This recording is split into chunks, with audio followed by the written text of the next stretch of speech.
What's up, guys? Welcome back to the Angle Podcast. I'm back with another episode. Got a good friend here. We're about to have us a really interesting conversation. This is Chris Davis. To this day, still one of the smartest people I've met, right? Like in person, you know what I'm saying? In person. I know some intelligent people, but this guy, man, it's always interesting. It's always fun to talk to him. No matter what you're talking about, you're going to learn something, and that's my favorite thing. Met back in college. Yeah. We had a good time. We had a lot of fun times in college. Yeah. You know, we had some moments. We did. We had some moments too. I had to get my life together, and Chris was there. But listen, man, this is a really good guy. This is gonna be a fun episode for you guys. Chris, go ahead and take some time and let the people know who you are here on the Angle Podcast. All right, then. Well, hello, everyone. My name is Christopher Davis. As Derek said, we've been knowing each other since college. And so I studied computer science back at the University of Arkansas at Little Rock with a minor in Spanish. And right now I'm working as a computer lab manager for the TRIO programs, which is a federal program meant to help people get into higher education. We don't necessarily give out money, but it's more about making sure that people have access to the information they need to fill out forms or knowing where scholarships can be found, stuff like that. Right. And so my goal ultimately is to direct myself towards the field of cybersecurity. And so what I'm trying to do in the midst of that is maybe getting brushed up on some legal terminology. I'm studying to be like a court interpreter. I'm in the final stage for that. I'm studying to take an exam in October. We'll see how that goes, but that's kind of my trajectory, trying to get acclimated with legal terminology to eventually network in that realm and then push myself towards cybersecurity. That's interesting because I did not know that that's what he was doing. I used to work at Trio actually for like a short amount of time, like a little bit under a year. I had a really good time there. Yeah. During my time there, they took us on trips and whatnot because, I never had a job. To this day, I haven't had a job where, hey, we're going to go on a business trip and you get to come. And that was fun. We went Yeah. to Chicago, and that spun my love for Chicago. But that's a different story. I had a good time with Trio, but, on the topic, right? So Yeah. since you already brought it up, Yes. first thing I got for you, I want to talk about is college, right? And Yeah. college and the benefits it has in society. Because I know sometimes I get on the podcast and I might smack talk college and university every once in a while. I have nice things to say. Yeah. But we're going to see how this conversation We're goes. gonna get real quick. balance. We're going to try to find some balance here. So let's talk about college and its benefits to society. What do you think about this? Well, I think that the benefits that college has, and this kind of goes back into very little things that maybe it wouldn't be so accurate to say read, but skimmed. College, you could say back in some of the earlier days, one of its purposes was to kind of give an orientation of its students to some of like works of literature, different specialized forms of knowledge, presenting abstract ideas like philosophy that they could then use and apply to their lives. In a sense, it was kind of like a form of cultural enrichment. But what ends up happening is that maybe towards the late 1800s, one of the bigger questions that starts to be asked is whether or not, for example, learning about dead authors such as, Cicero or just different Greek philosophers as well. That's just one plain example. Whether or not that was worth the investment. And so there was a gradual shift to focusing more on the vocational purpose of college. And I think that college as an institution still has that benefit of being a place where you can get specialized knowledge if you're really bent on learning something that requires a great degree of mastery. And you can also then network with people who also like learning about that field or other abstract forms of knowledge. But I think beyond that, at a certain personal enrichment level, you start to engage with maybe some of the material that forms like the backbone of the society that you live in, and you start to learn how to engage with it maybe a little bit more responsibly. That's maybe like I don't know how to say it, like a generic way of putting it, but that's one thing that I think of as a benefit of it. The networking, engaging with those abstract ideas, and how to and getting a certain sense of how you can participate in the world around you with a greater sense of awareness. Okay. See, that's what I mean, right? Because I just learned something just now. You gave kind of like a background history of what college, how it started off, and how we got to the point that we're at now. And Yeah. I like the answer that you gave because I do feel like college has benefits for those who do watch the podcast and they might have heard something different from me. College has a lot of benefits as far as you're going to go there, You're gonna learn some things, and most importantly, you are gonna learn about yourself. As cliche as that may sound, Yeah. you're gonna learn about yourself, what you like and what you dislike. And I'm not just talking about going to the parties and finding out what you like sexually. I Yeah. mean Yeah. Yeah. Yeah. intellectually. You're gonna figure this stuff out, and then you're gonna graduate college, and then you're gonna figure out I still didn't know what I thought I knew. Right. Because I'm in that situation now. I'm always learning, but I feel like that gets lost, and this is kind of where my gripe comes in. Yeah. Where it gets scammy. You losing money, or sometimes you might have went to college for the degree, that the useless degree, the degree that oh, what are you gonna do with that? Are you gonna go to some firm or some corporation? I went to college for 4 years and my degree is here, all right, but this guy, he's been working 7 years. We're gonna take him. That's kind of where my gripe happens. Yeah. And I don't know exactly how to fix that, but I feel like that is an issue. That some of us grew up in a generation where college was the thing. Your parents and people on the streets or some of your teachers, hey, go to college, work hard, do well. Life is going to show you that it's going to reward you. For some of us, that might not have been the case, and I feel like that gray area needs to be fixed, because we're still pushing the narrative that college is it. And that's kind of, you see what I'm saying? That's my gripe issue, is that college is it. And it's like, it's not it, but it does have a lot of benefits, as you just learned from him, because I just learned that. And I think kind of what you're talking about is maybe an extension of what that earlier concern about making college more vocational was. So there's a sense of, in order to advertise to people that they need to make that investment of money, a lot of times the language that's used is, oh my gosh, if you get a bachelor's degree, do you know how much people are paid on average when they get a bachelor's degree or Exactly. a master's degree or a doctorate? And then what ends up happening is that you get a lot of, maybe, I don't want to say money hungry exactly, but I think maybe, but maybe money hungry is maybe the correct way of looking at it for right now. 18-year-olds who think that this is like a get-rich-quick scheme, or their fast track to getting some level of prestige and notoriety. Right. And what ends up happening is that, for example, even the job that I have at Trio, the reason why I was able to be directed towards it in the first place was because for like the last year of time in college, I was participating in LULAC, which is oh my gosh, the acronym is escaping me. Ooh. The League of United Latin American. Oh my goodness, I need to actually look this up. But basically, it is an organization that's oriented towards the advocacy of Latino students, of just in general, Latinos in general. And so I participated in it because that was my minor. Also, just my own personal, you could say, love for it, because my grandmother, she was from Puerto Rico. And so there's a sense of affinity there. I studied the language for a while. This is my way of like quietly just kind of learning about this aspect of my heritage. But I participated in this program, and I was tutoring a student who was in elementary school who was struggling with certain topics. And as a result of that, I ended up getting put on some email list for bilingual student workers for Trio. They were inviting people around 2021 to help with making a summer camp that was oriented towards Hispanic population. Normally, the students themselves were bilingual, but we needed to create forms and advertising material for the parents who might have a limited ability in English.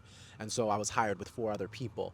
And so that entire process is in many ways networking, because by participating in an organization on campus, I was then put in you could say the line of fire for different opportunities. And on top, I'm so sorry, these bugs are crazy. We shooting in 4K-ish on my phone. If you see bugs, don't, we outside. If you see the bugs digging into my pores, then you know it's a good camera. But the thing is, another thing that happened is, before even my job at Trio, You're gonna get him a second. These microphones do a pretty good job of blocking sound out, but that might drown in a little bit. Yeah, 'Cause it's right next to us. Yeah. We're in the rock. Ra-ta-ta-ta. But one of the other things that came to my mind was, this is serious. It's pretty serious. Okay, they gone. Okay. So the other thing that comes to my mind is, for a technical writing course that I took in college, one of the things that we had to do, and I really loved my technical writing course because the professor was very, very, was a stickler for making sure that we understood writing as a practical exercise in the business world. And so it wasn't necessarily about formulating the most beautifully articulated arguments so Right. much as it was making sure information is organized for the practical purpose of business communication. And so one of our projects was interview someone who's in our field and, you know, whatever comes of that conversation. And one of the people who I interviewed was a professor at UALR who eventually would go on to head up the cybersecurity program. But in the middle of our conversation, he said, hey, if you ever need some job opportunity, just let me know. And so I ended up getting in contact with the CEO of Forge Institute, which is a think tank that started downtown. And Forge has grown since then, but their whole goal is to bridge the gap between the private sector and the public sector in terms of cybersecurity because, well, private sector owns all of the important stuff that we want to protect. The public sector, the government, has all of the intel. So those two pieces need to talk to each other. Um, but all of, again, that is to say that through college networking, I was able to get funneled to these different opportunities. And it was a paid internship as well that I did at Forge in 2019 that helped pay for the plane ticket for a study abroad program that I was in. Yeah, I remember So, you went out there. yes, to Chile, You Valparaiso. you had a great time. I did, especially when they were rewriting their constitution. And so, there were protests. Tear gas is not fun. I love Chile. I love Valparaiso, but that was definitely an experience. But all of that is to say that even if you're talking about from a networking standpoint, I think that what gets lost on people, and this is something that you might even look up like with Apprenticely. I was in contact with one of the people who I knew because of Forge Institute, that 73% or some odd jobs are you get them as a result of some form of networking. Yes. And what ends up Yes. happening is that people are sold this idea that having the college degree by itself without any sort of human relationship is going to guarantee you a job.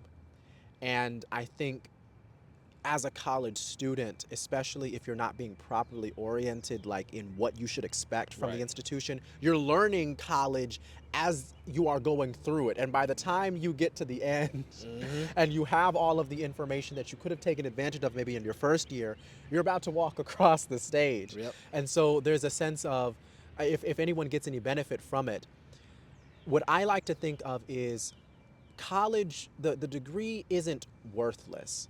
It's worth what you put into it. If you want the paper to mean something, you have to make it mean something. So that also means digging your teeth into the programs that you're in, getting in contact not just with the teachers who you think are going to be strategic for getting your job, but the people who you actually like. I mean, one of my Spanish professors said, hey, Chris, there's a master's program in Kansas, and it's a teaching position, and tuition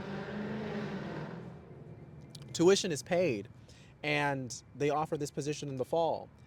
And this is a Spanish professor who I really vibe with because I just took a lot of her classes. So again, it's really following and paying attention to what it is that you like to do, what it is that's moving you, what's interesting to you, and the professors who are kind of like in that same field and realm. And that's where you get the benefit from. You know what?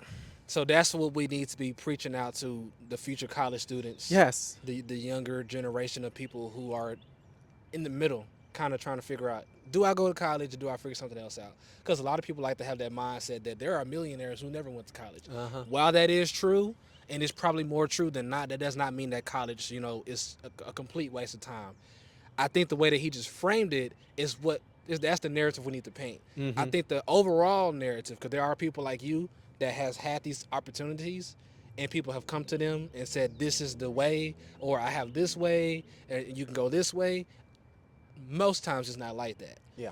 People aren't saying like, there's this program that I think you would be a good fit because me and you had this connection.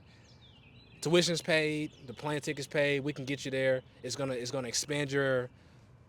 It's gonna expand your the frame. We had this conversation. It's going to expand the gravity of your degree if you do these things. Mm-hmm. The narrative is go to college, get good grades, graduate, job. And That's no. the narrative. And that's the gripe that me and some other people, not a lot of people, but we have with it. But I like this perspective, and I think if we're going to talk about college and if you should or should not go, these are the things you have to have in mind. Mm-hmm. Go get the good grades, go to college, find ways to get connected because networking gives you more opportunities than anything. So if you have the combination of college and networking, life can get even crazier Oh no, in a that's good way. no, and that's the truth. Like, you want to build up the experience. One of the things that the program that I was in the Donaghy program as well. Yes, I remember that one. And so that's an honors program, and one of the things that it is, it's a liberal arts program. So we have different core classes as well, and so some of them are called like history of ideas, science and society, individual and society, and I liked these classes. I wish I would have done more of the readings, Mm. but one of the things that I took away from these classes is it's kind of felt like where the rubber meets the road, where you start to see the influence of different either scientific ideas or philosophical ideas on the society you live in, on the people that you live with, the people that you live around. And I think that, kind of like what I was saying about interacting with those abstract ideas, it's not just about learning about these ideas so that you can bully people into thinking what you believe. It's about also having enough compassion for the people around you so that you can develop maybe solutions to care for the community around you. I think that's really where things get lost as well, is college can be treated as a status symbol that isn't met with some sense of, how do I use this to be of service to the community around me? Because because so few people have the opportunity to go to college and actually pass and be successful, if it's not to say that everyone who's been successful has like this bleeding heart where they want to give to the world, but I feel like if we're going to talk about, well, what makes college worth it, well, you have the opportunity to learn from people who are some very active birds, who are very specialized in their fields, that you can then sort of expand off of that knowledge and try to apply it in ways to care for the people around you. So, case in point, maybe a simple case in point is when it comes to learning Spanish. It's not just as a resume pusher to impress your boss because of a parlor trick that you can do because you can say, hola, ¿cómo estás?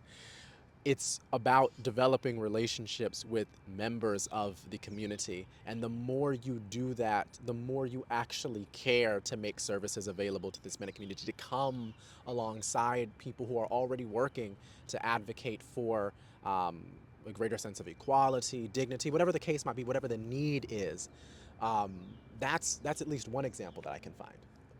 You know, so you talked a little bit about Trio and some of the other programs that you were a part of that's federally government funded. Yeah. That brings me to the next topic that we have here. Donald Trump's You gotta laugh after that. Yes, go for it. Go for Donald Trump's budget cuts and college's benefits to society. It's kind of the same thing as the first question about what college does and college's role, but there's a lot of budget cuts that's happening federally. The government is taking things away that we need. Obviously, as you can see, how it has shaped this young man and the other people that he's helping shaping, and just so forth and so on, and making these cuts for all the Trump supporters that's out there. That feels like it's necessary, and I don't know where they get that narrative, that notion that, oh yeah, this makes sense.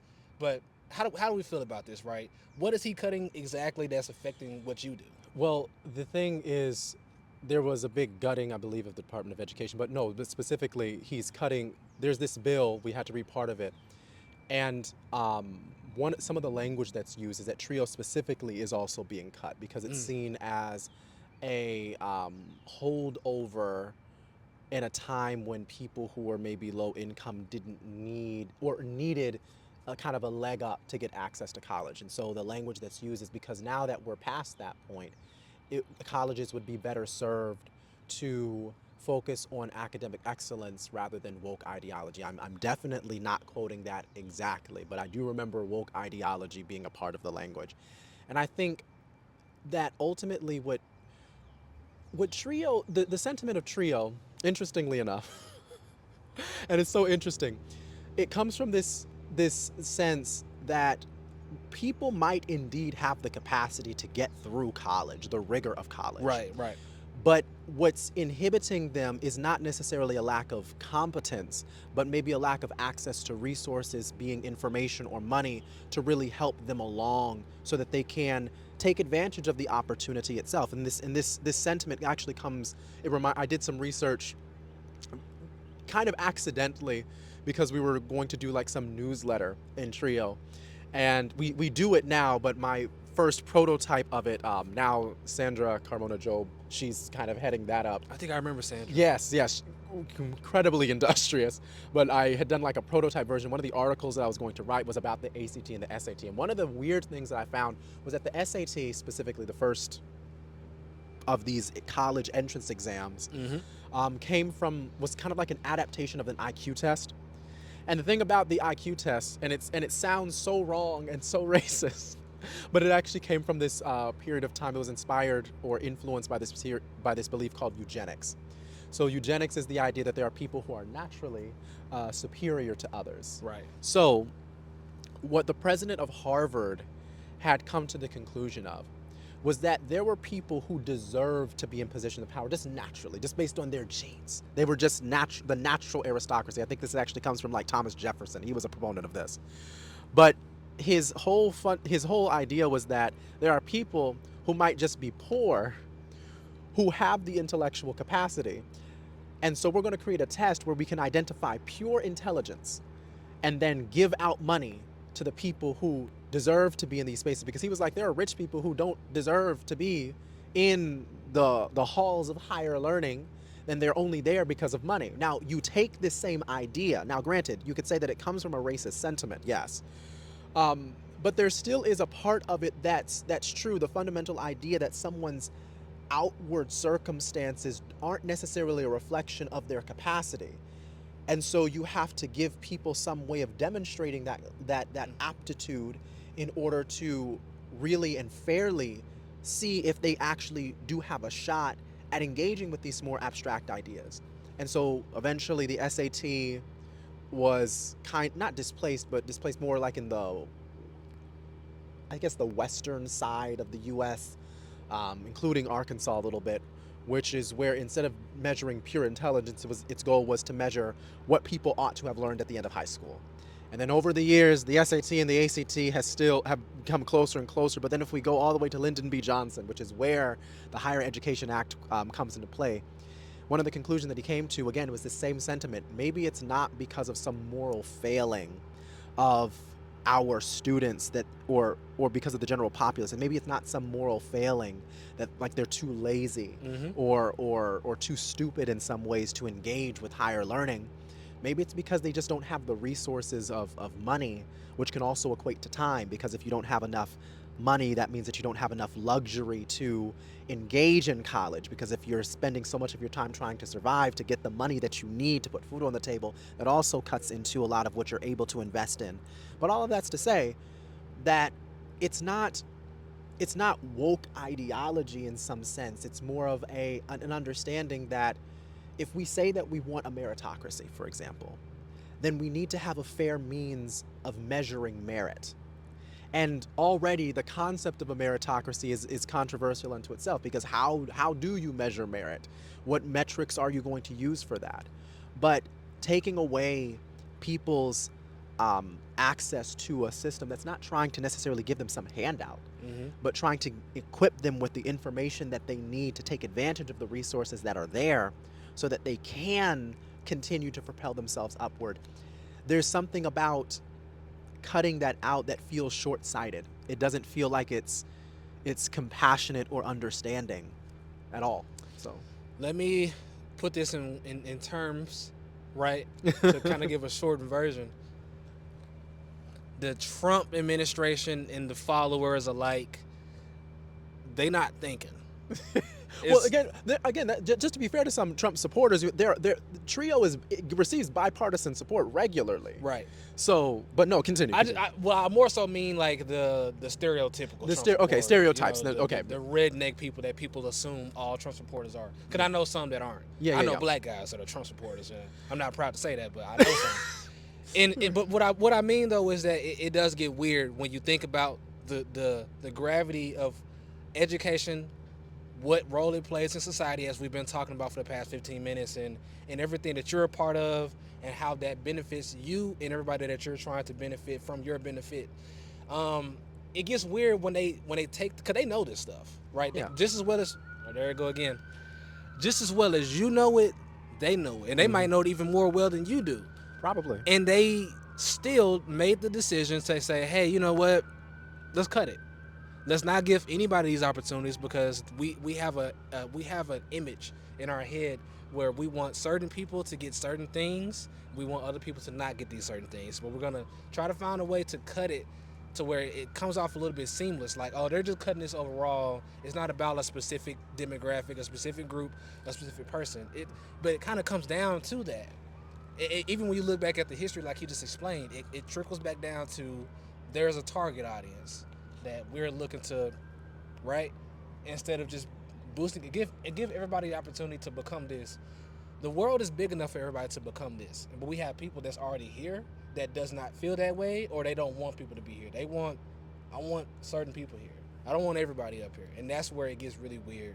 And I think it's crazy how that starts with college. and that's and again, it's because of all of these. I mean, you could say it's crazy because I guess it's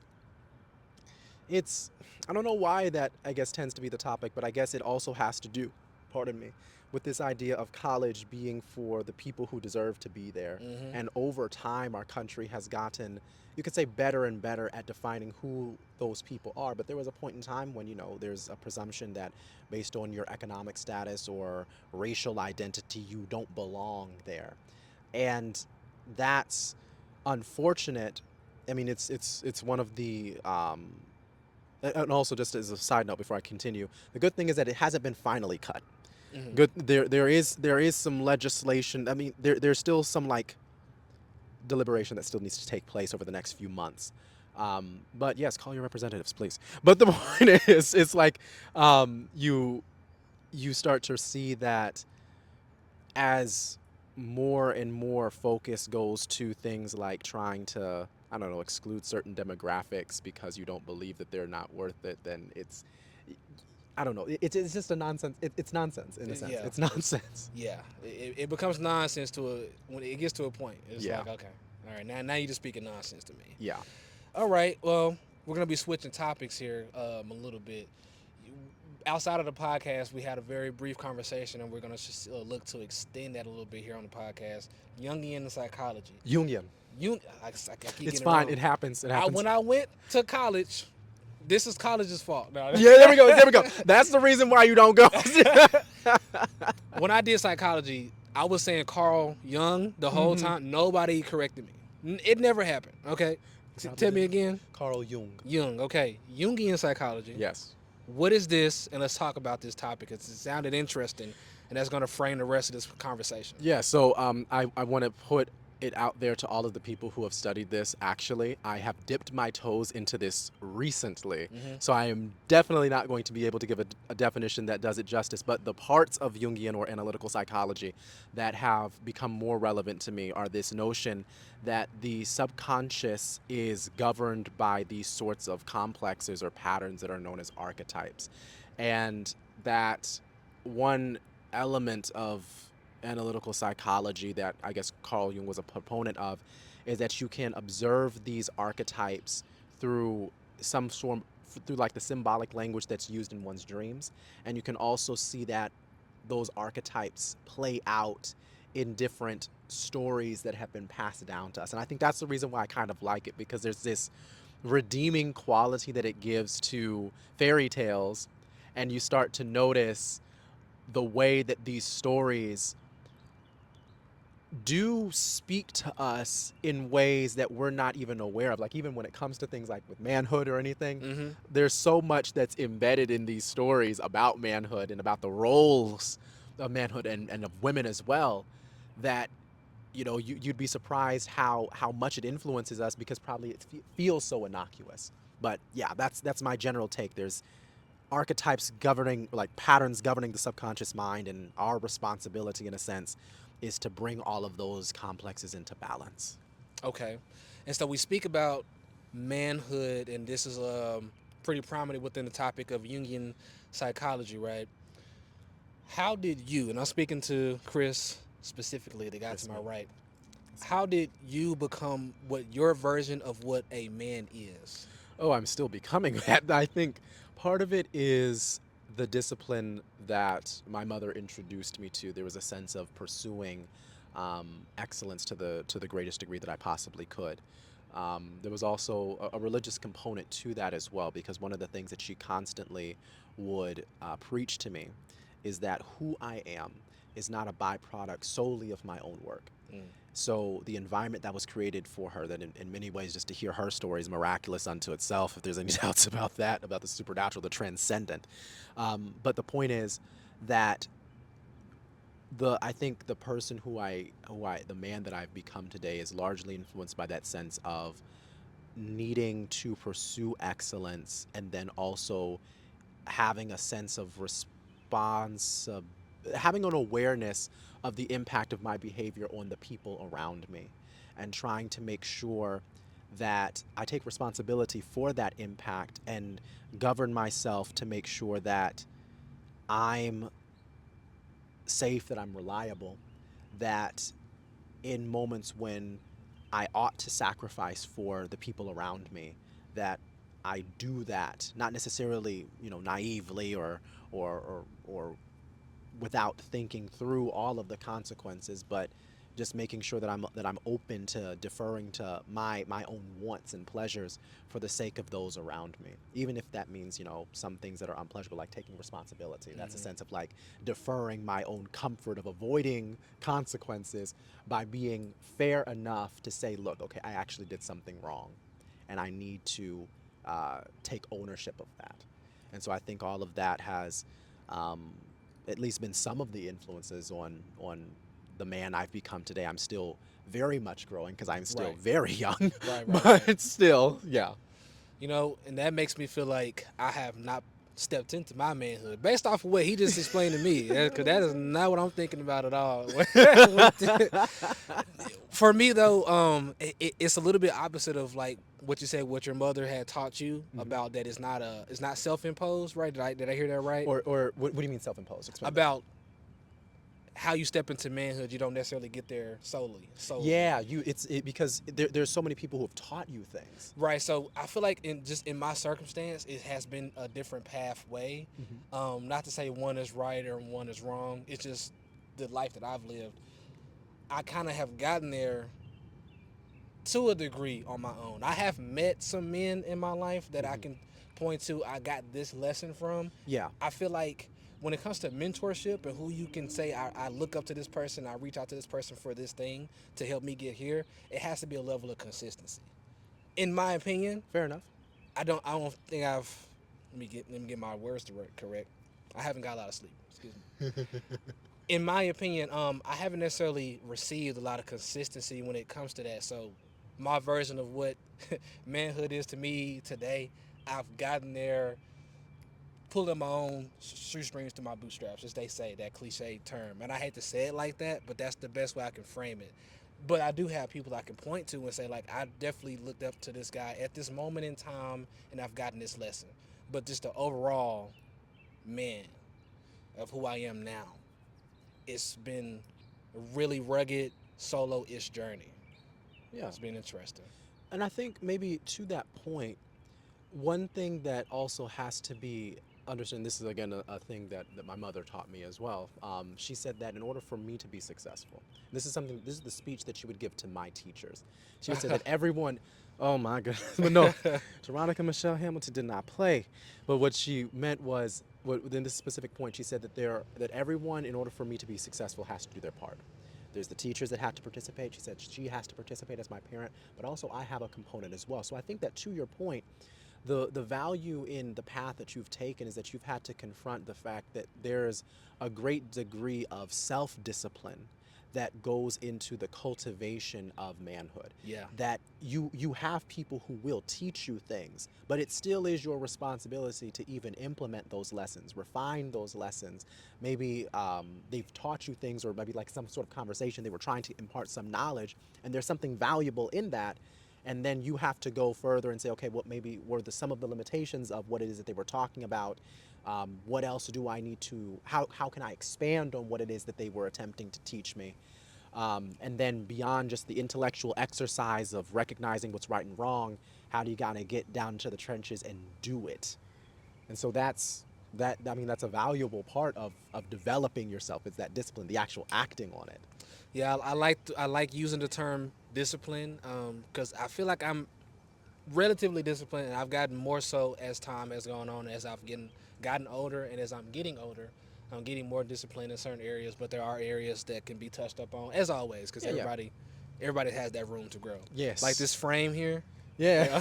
You see how my hand is cutting right out? Yeah, yeah, yeah. Everybody has this room that we can grow. You know what I'm Yes. saying? So The there's stuff you always don't that. know, and actually, that's a good point because you don't even know what's actually beyond that. Exactly, because they literally can't see it. You're right. This is a good episode. Yes. So no, but I do like that using the term discipline because I've had that in spades, and I've had to do that for myself to become what I wanted to be, and still am growing to become that because what I've seen in my past and in my history, I was like, well, I do have an image of what I don't want to be. Yeah. And it's going to take some discipline to get to the next level because a lot of the times your circumstance, your atmosphere, your environment is who you become.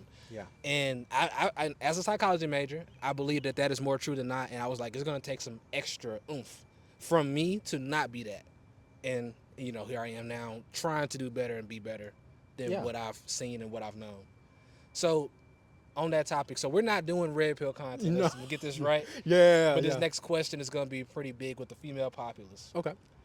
Based on what we're talking about now, what makes men good men?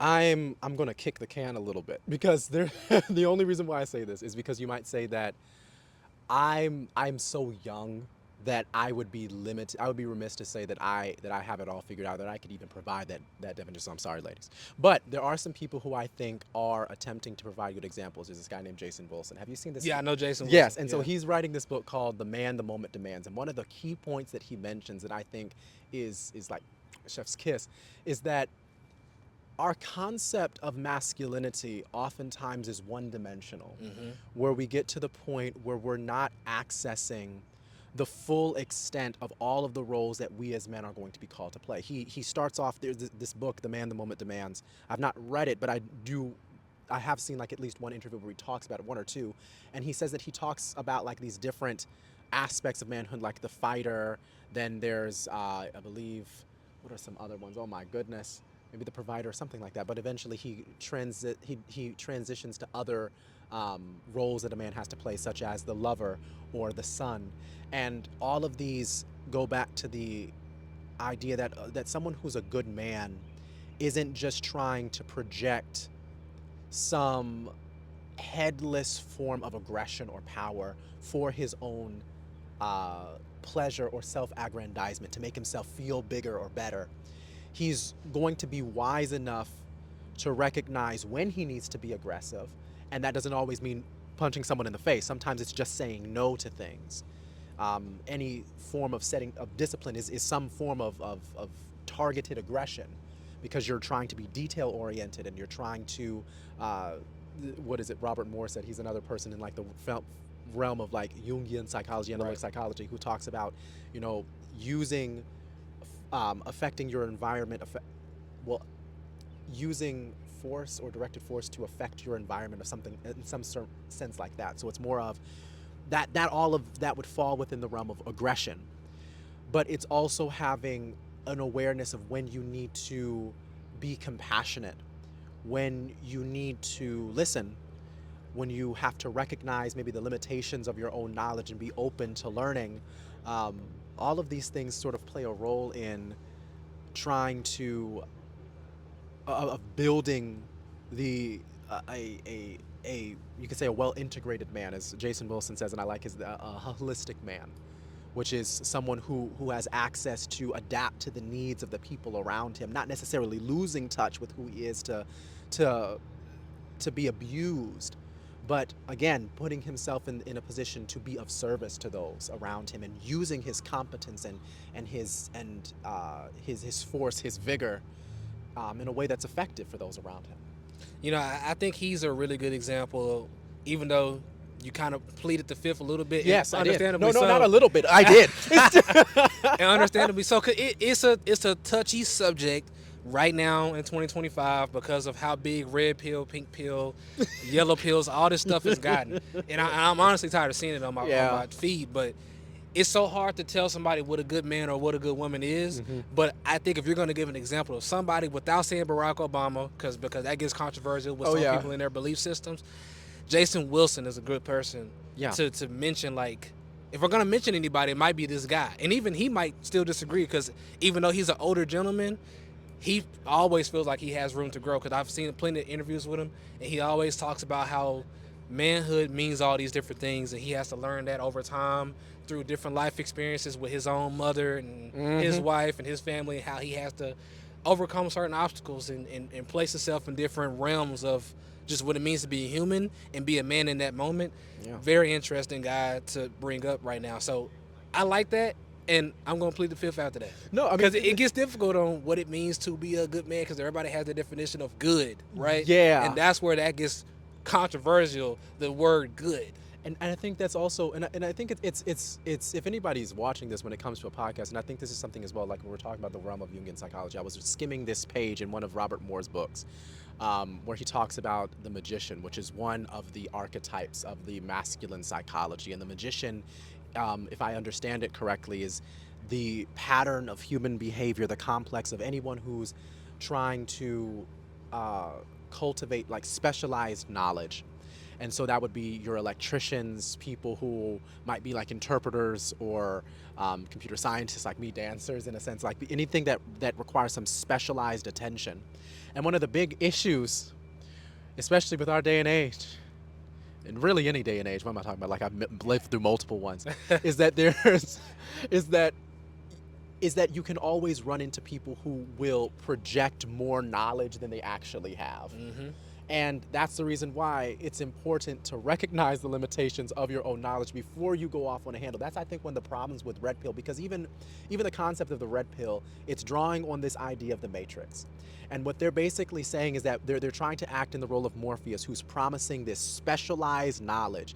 If you just buy my program for $999, and Right. and a lot of what they are promising, at least what I see, my breakdown of it is that they're promising you power. They're promising you control over the way that people see you. They're promising you control over what it is that you're able to get. And I think that in many ways we underestimate this. We wouldn't be able to handle that amount of power that they're promising. Right. And even if we were able to get it, I think there would come a point in time when you really wouldn't want it, because they're essentially promising to make women or other men like slaves to you. And there's something about that goes back to the whole thing of who are you to have that kind of power and position. Like, that's one thing that at least Jason Wilson, I know that in a lot of his interviews, he uses the image of Christ as sort of like the fully realized man. That's what he oftentimes goes to. And I think that there's even regardless of your religious beliefs, I think that there is something about that, about understanding that what these people are calling you to is almost like this broken image of a god. They're trying to make you into like this broken image of a god on earth. And what makes you think that you're worthy of that kind of power if your only goal is to seek out pleasure for yourself at the expense of the people who are supposedly carrying all of that legacy? Well, to the red pill community, it's up to you to respond, because I have no words for that. As I'm just tired of seeing it. You know what I mean? It gets draining. Yeah. To deal with it and then meet people that feel like these ideologies are like that. You know, Yeah. It's so many people that do red pill content. They sit down on these couches, really fancy couches. They got these big fat watches on, and You know that we're not them because we're not in couches. As you see. Right, as you can see. Yeah. So, and then they got the girls in the background. Uh-huh. That when they say something, it makes no sense, and they pick them on purpose. It gets really weird, right? And it gets draining just to listen to everything that they have to say. There might be some things that's true on that side, just like for the women's side, there's things that's true, because men and women have their flaws. So obviously something that they say is going to be true. But the overall point of what it is when you think about it logically, it's madly annoying. Yeah. Yeah. And I think one of the things, like the theories that I have, and I don't know how much merit it has, so don't quote me on this, but I think that a lot of it comes from the fact that we as men, one of the reasons why it's appealing, at least part of the reason why it's appealing, is because it feeds into a part of what we as guys have been taught. I remember, I'll use myself as an example. A lot of times the attention of women was promised to me as a reward for, as not just a reward but the ultimate reward for my good behavior, whether that be how polite I was, my academic success, et cetera, et cetera. You have aunts or different adult male friends saying, hey, oh my gosh, all these girls are gonna be after you with this. And I think that what a lot of people gravitate towards this content with is they feel like they've been unfairly denied their reward of female validation. And so if you go back to even like the fairy tale of the knight in shining armor, where you have this image of some larger than life male figure. And even like if we want to go further back, which I like to do, you have the idea of like Perseus and his was it Andromeda? Oh my gosh, I think it was Andromeda. Anyway, you Perseus, who's a demigod, who's saving the love of his life, or who will be the love of his life, from a monster. In many ways, that's kind of the thing that we guys are we want to do. We want to demonstrate our excellence to get that female validation, because I think what ends up happening is the securing of that validation, regardless of the person who it comes from, regardless of who that person is as an individual, and but beyond being a prop for our ego, is the ultimate confirmation that we have value. Right. And so it's a way of basically trying to seek out some sense of identity from someone who can't even carry the weight of that. And so,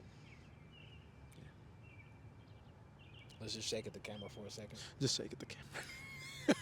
So I'm pretty sure we're a little bit over the 30-minute mark, and that's perfectly fine. I got two questions left. Okay. It was within the same realm, because this has all been interesting, and I'm glad it's been. I knew Yeah, this yeah. episode was going to be interesting. On the same topic, for you, Chris Davis, right? What examples of manhood did you experience growing up that has shaped you to who you are now? Even though I know you still Yeah. feeling real young, because we are still pretty young out here. Yeah, we are. But what examples can you give so far that you can remember? Like, That I can remember. Um, I think the some of the stories that I would hear about, like, for example, my grandfather, where he was in a position where he had to tell the truth to my mother and my aunt about a really difficult situation, and he did when they were really really young, and that I think is that commitment to integrity is one thing that I think is a really good example.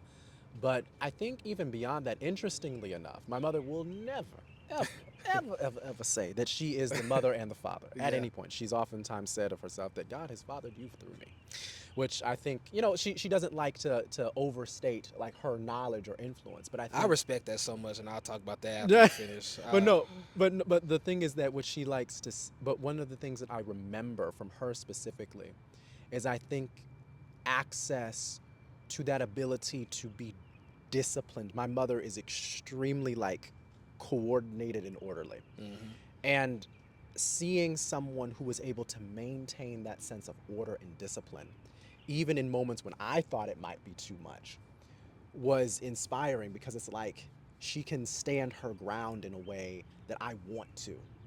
And I think that it pushes me to a sense of saying, all right, there are, you could say that, that's a masculine pattern thing, but it's an adult thing in a sense. Beyond just being masculine or feminine, it's an adult thing of understanding that there are going to be times when I'm going to have to say no to myself or to the people around me, for the sake of respect and honor. So that's, one example. And as far as anyone else goes,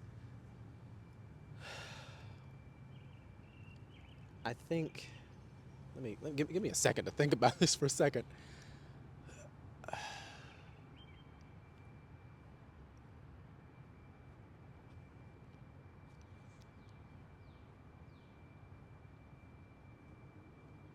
I think I think that might That, yeah, I think that might be it. It's not necessarily like a male role model, so to speak, but I think it was still a model for healthy adult patterned behaviors.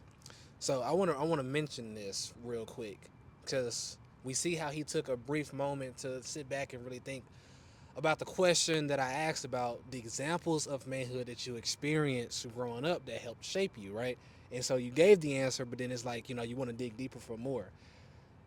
It's a lot of that that's happening, not even like just now. It's been that way for a few decades. Yeah. Not, I don't want to just say for just black men, but we're going to just talk about black men here for right now.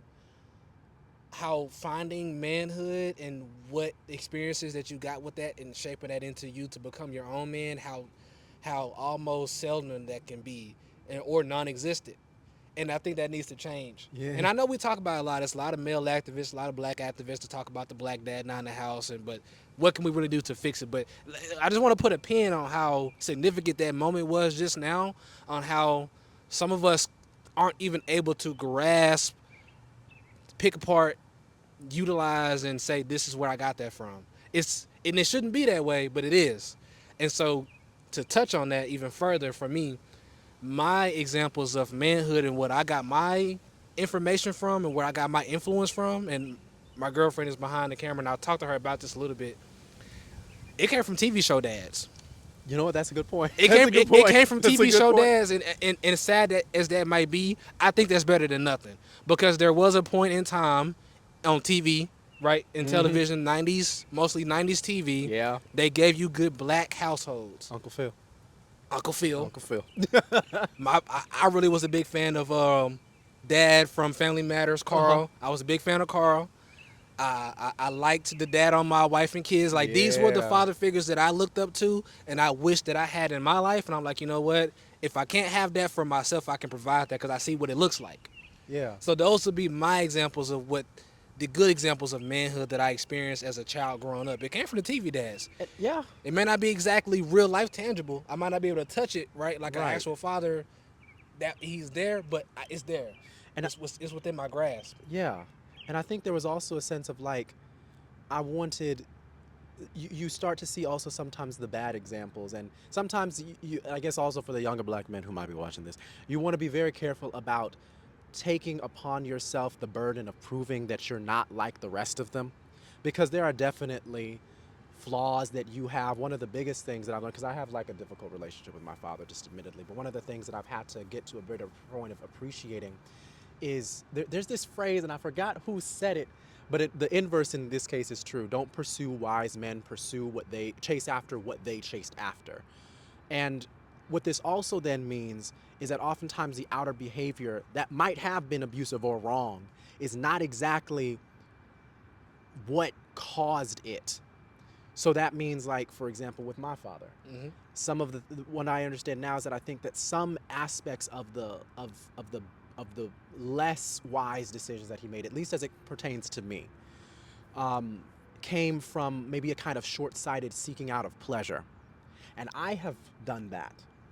And in understanding that, I can see how there have been plenty of times when I could have gotten into a lot more trouble than I might have been prepared to take on at that time. Granted, I've been able to come out relatively unscathed, maybe physically and maybe not emotionally, but emotional damage. But it's to say that understanding that it's not my job to look to look better than the bad male role models, but rather to have a certain sense of compassion for what might have led them there, and more specifically, to do your very best to offer something that's valuable to the world, to take inventory of the things that you do that may not also be positive, and to recognize how there might be some parallels with those less than positive examples. That also can be a good exercise to begin to start to shift your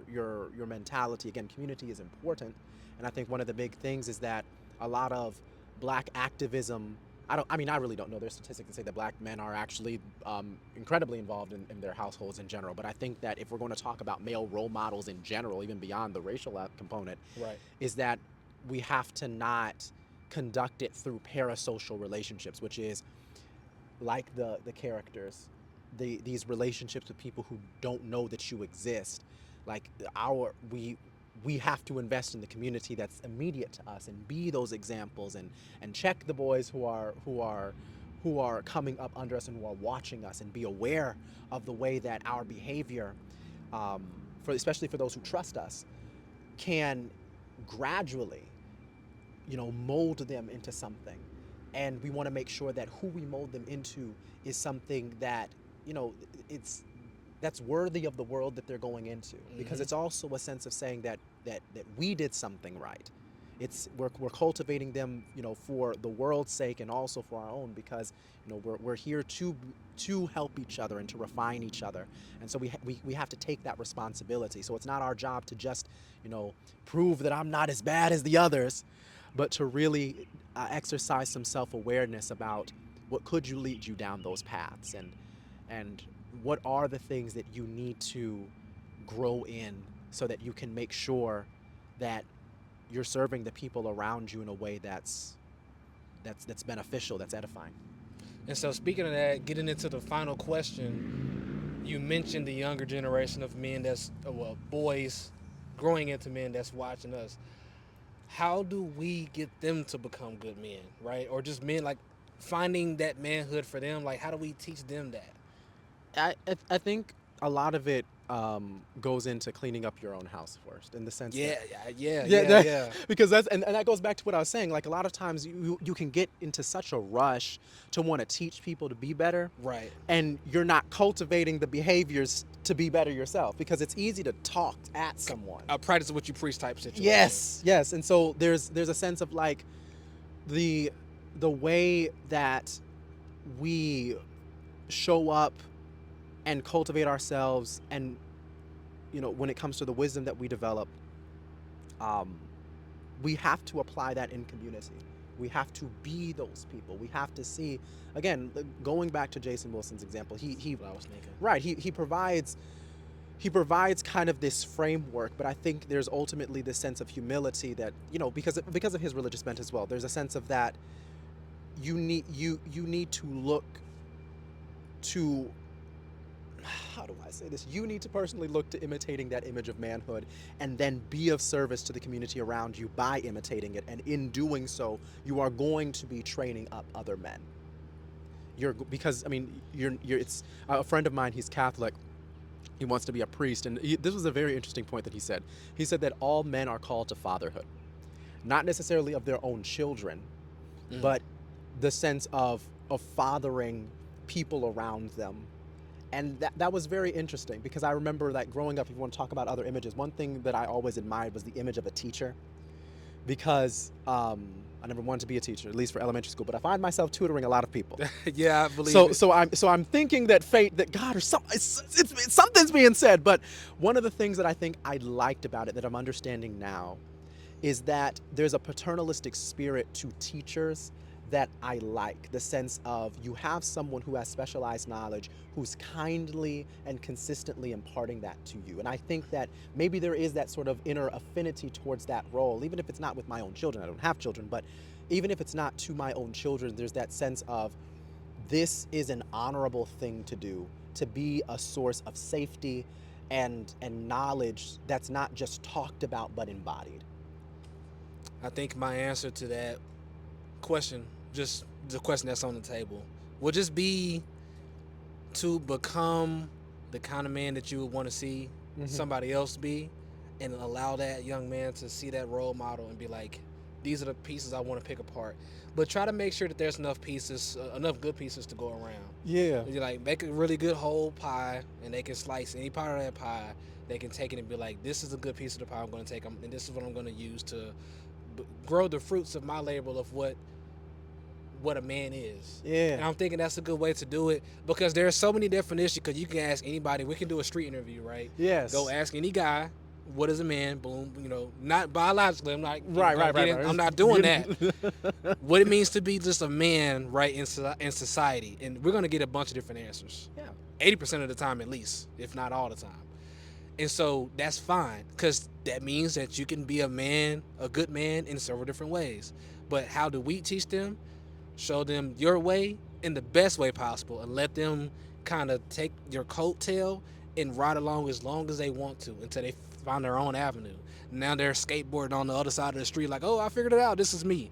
And now that's a new man that you just kind of help cultivate in a way that they still have their own identity. I think that's a good way to go about it. Yeah, you have to there, and that's where it comes down to. Sometimes it will require some explicit instruction and really speaking to that person's life, but there is that sense of you have to really embrace the responsibility that if you want to teach somebody, if you want to really do that, it's not just about talking to someone or having the biggest audience possible.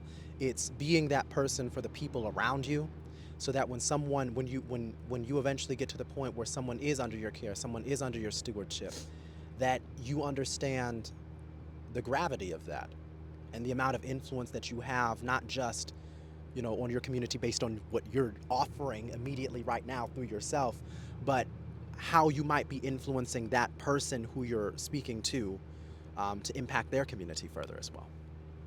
Well, guys, this has been the Angle Podcast. And I knew it was going to be this way.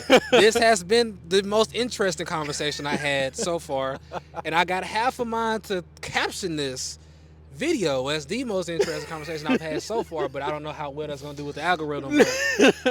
I was like, I got to get Chris Davis on. I'm going to get him back on here in the future several times, so don't worry about it. If you guys become a fan of this guy, he will be back. You don't have to worry about that. Chris, I appreciate you for this episode. This is going to be good. We're going to get at least 15 clips. Well, I appreciate it. At least 15, maybe more. Okay. Before we get out of here, you got any last words for the viewers, or you ready to call it? I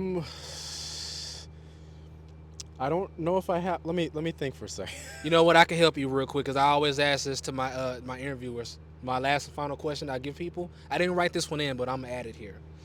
Given your age, your current age right now, regardless of how old you are, yeah, what is your takeaway of life? Right, and what I mean by that is, what has life taught you so far that you understand that this is what I got this lesson. This makes sense to me. It's extremely difficult for people to see past their own purview of knowledge. And as much as it can be satisfying to lord your own knowledge over other people, to show off how you know, to show off how much more moral you are, the only way that you actually sustainably can create some sense of change is by being compassionate enough to tolerate the ignorance of those around you, and to recognize, and mainly because you more than likely are just as ignorant yourself. Guys, this has been the Angle Podcast. This has been a great episode. Hope to see y'all soon. Keep tuning in. Thanks for watching. Catch y'all on the flip side. See you, man.